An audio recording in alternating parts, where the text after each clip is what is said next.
I've been talking all about how these different changes in the sequence of DNA make us all different, but also make us members of a group. So gene polymorphisms make us different, but also make us members of a group. Now I'm going to talk a little bit about changing how much of a gene you make. We call that changing the expression of your genes.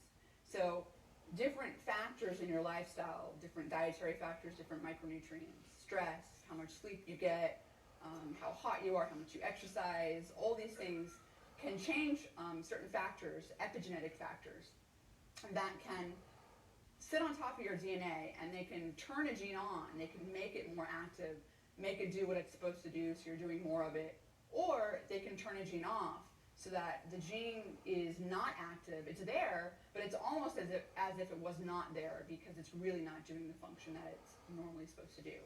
And like I said, these are regulated by our environment, by what we eat, by how much we eat or how little we eat, how much stress we're under.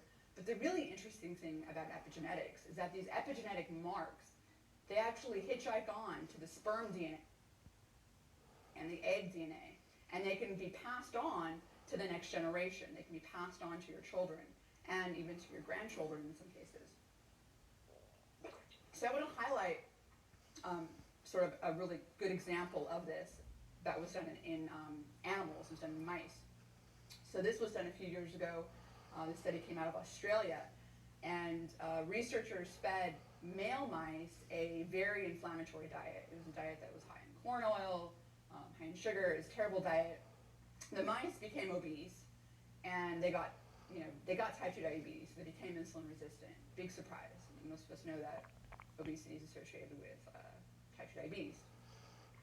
But what was really interesting is that these male mice had female offspring that were fed a normal diet, and those female offspring did not become obese, but they developed type 1 diabetes. So why is that? Why did they were fed a normal diet? Why did they develop type 1 diabetes?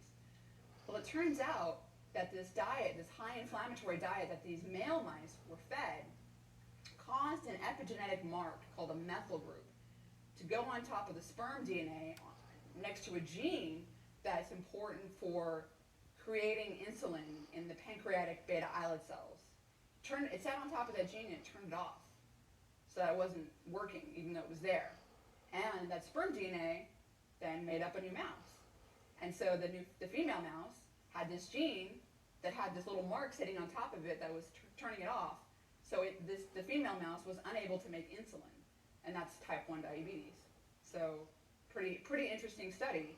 And dozens and dozens of studies have been published since then, have come out showing mechanistically certain dietary factors, environmental factors, being exposed to stress early on. These things can be passed on to offspring that haven't been exposed to that stress, like a loud noise, combining it with a smell, for example.